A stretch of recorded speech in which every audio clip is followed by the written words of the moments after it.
Hello YouTube, this is Grodot333, Kelly. I am 37 weeks post-op.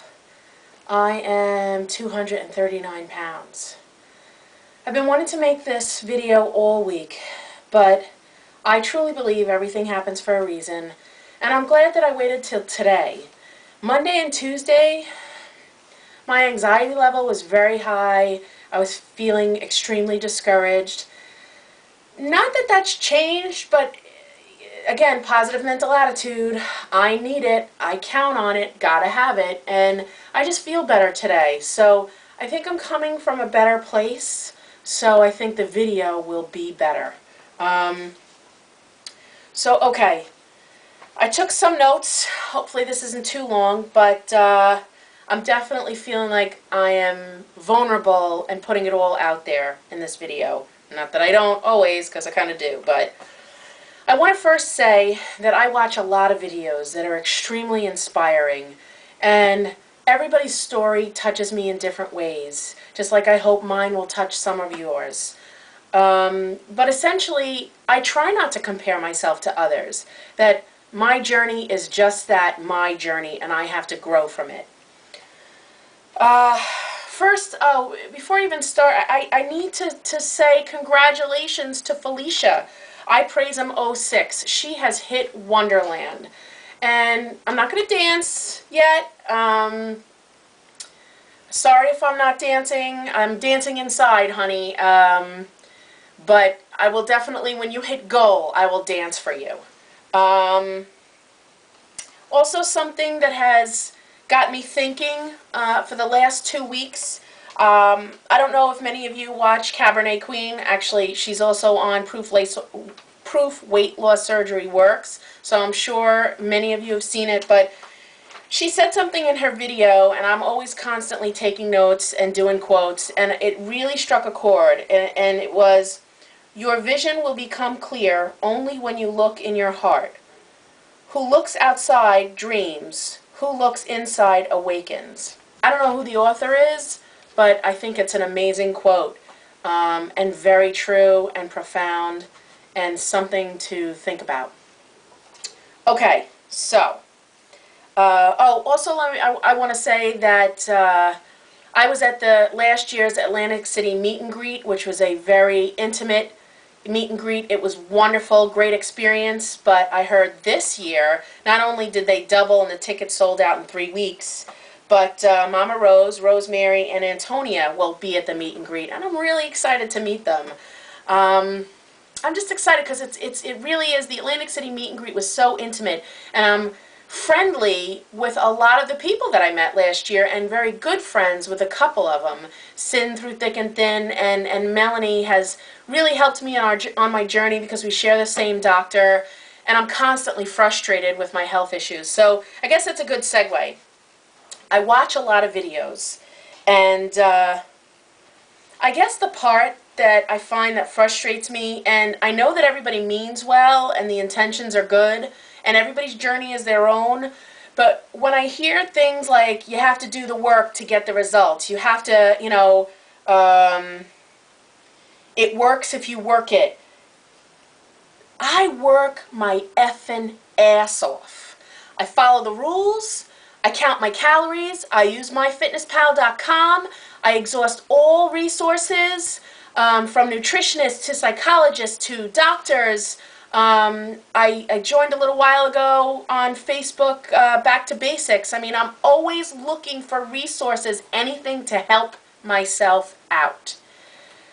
I went back looking at my old videos to try and inspire myself to find some more self-motivation, and I am still the same weight that I was the day I came out of surgery.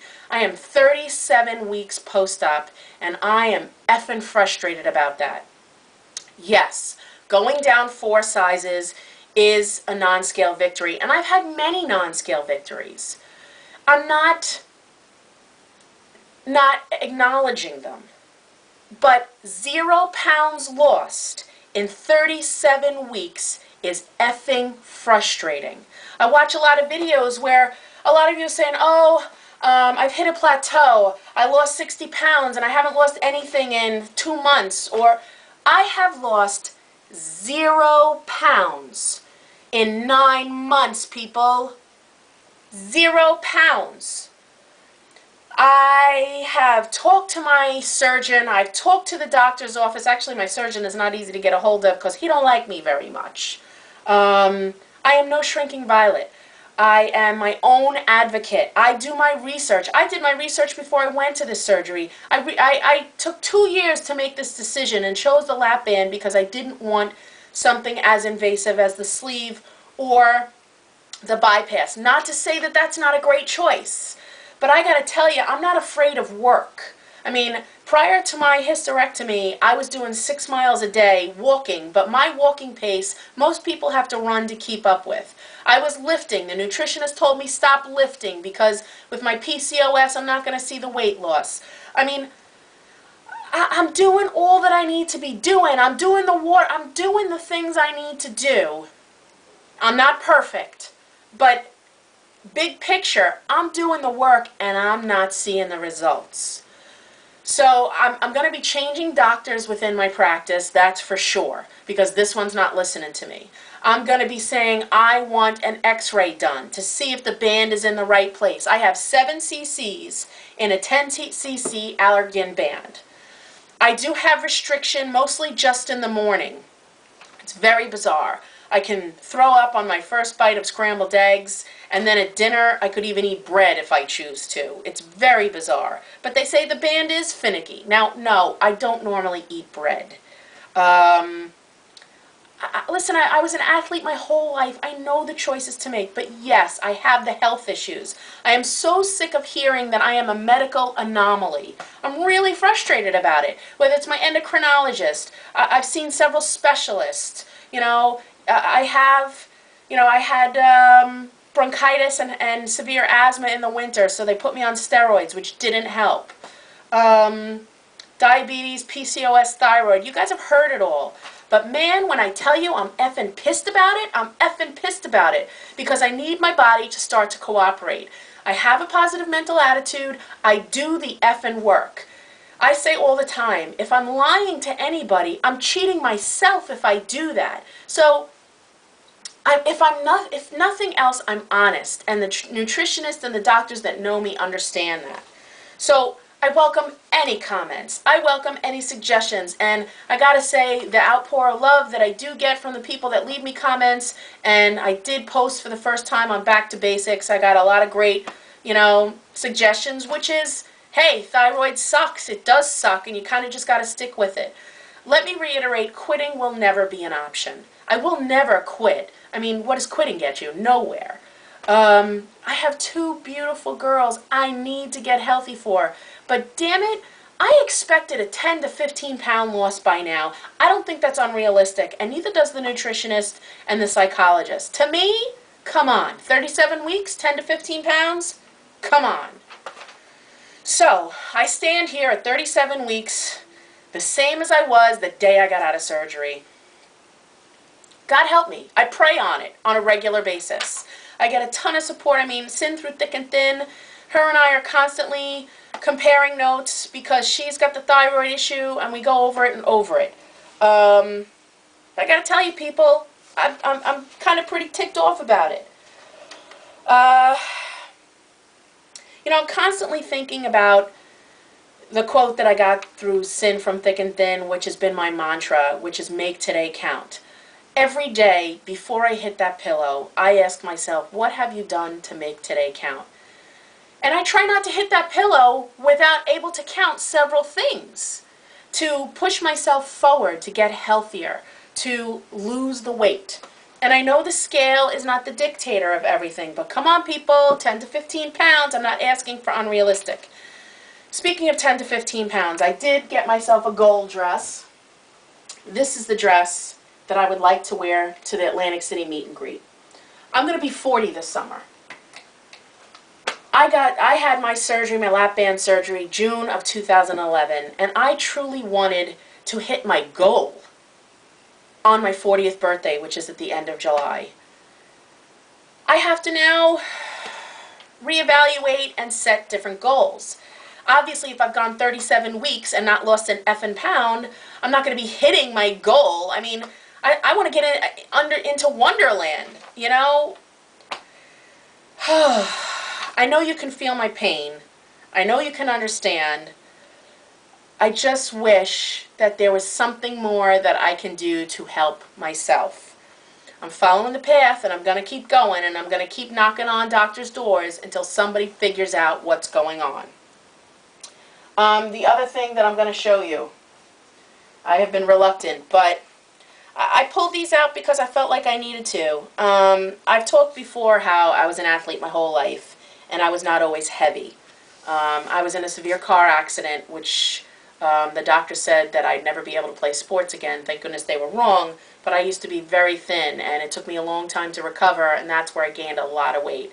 And ever since then, my body just kind of been, with the PCOS and everything came out after I had my first child. The diabetes, the PCOS, and the thyroid all started up after my first child. But I do have a couple of pictures here that I'm going to dare to show you of different times in my life where I was thin. I'm not sure if you all can see it. There's one.